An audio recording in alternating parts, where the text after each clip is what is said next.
I've been practicing as an herbalist for over 35 years. I've helped thousands of people.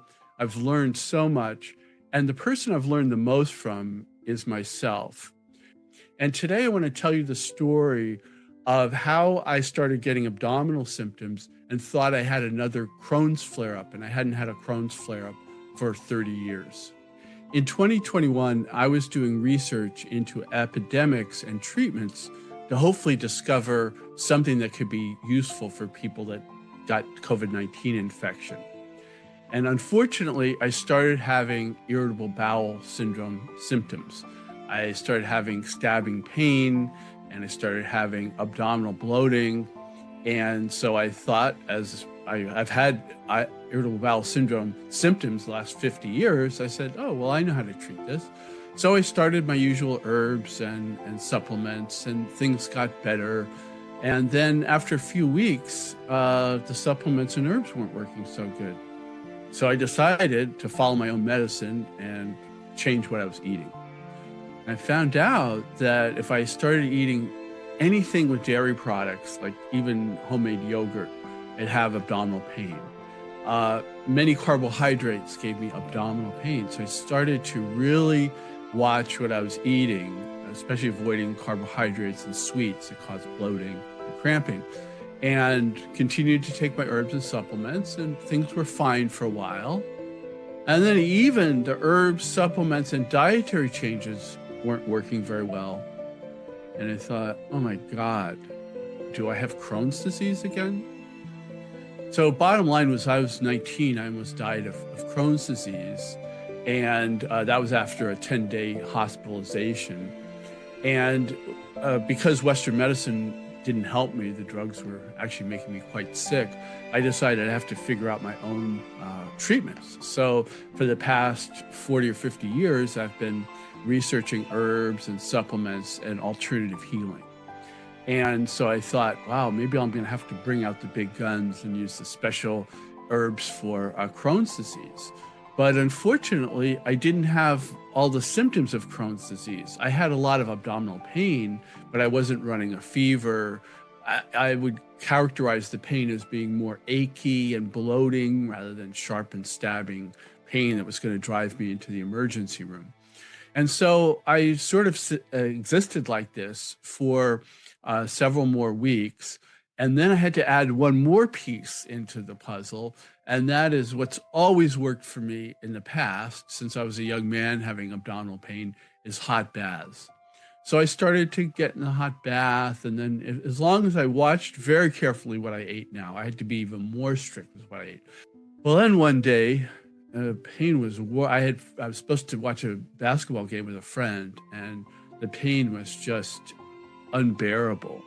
And so I took my herbs and supplements. They only worked for about 5 minutes. So I thought, uh-oh, better get in the bath.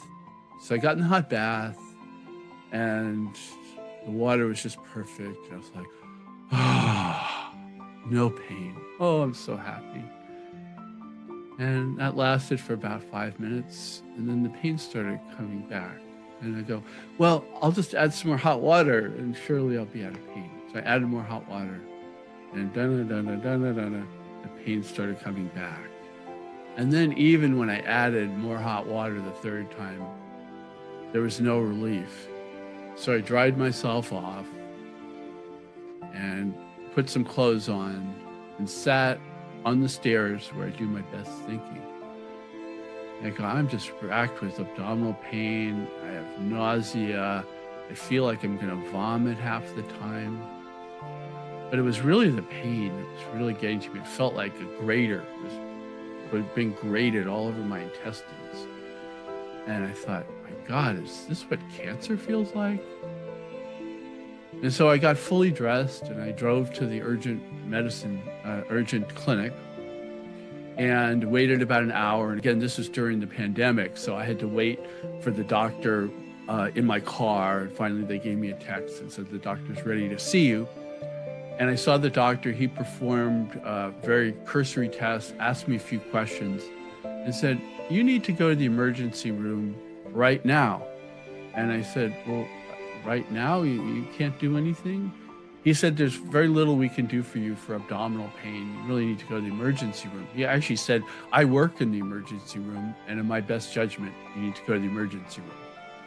So I basically got in my car and drove straight to the emergency room.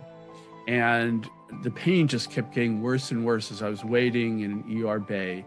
And they didn't want to give me any food or water because they were going to be doing diagnostic tests. So I just sort of huddled, kind of in a variation of the fetal position when or either with my head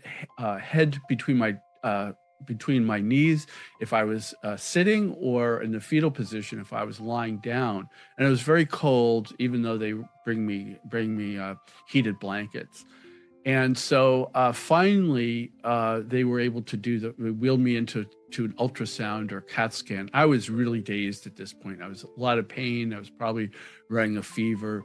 I don't even remember what they wheeled me in, but they wheeled me in for diagnostic tests. And the doctor came in and said, well, we're going to be scheduling you for appendicitis surgery in a few hours. So anyway, after the surgery, I woke up again by the surgeon in a gurney in the hallway. And he said, basically, I've got some good news and I got some bad news. And he said, the good news is I have authorization for you to spend the night.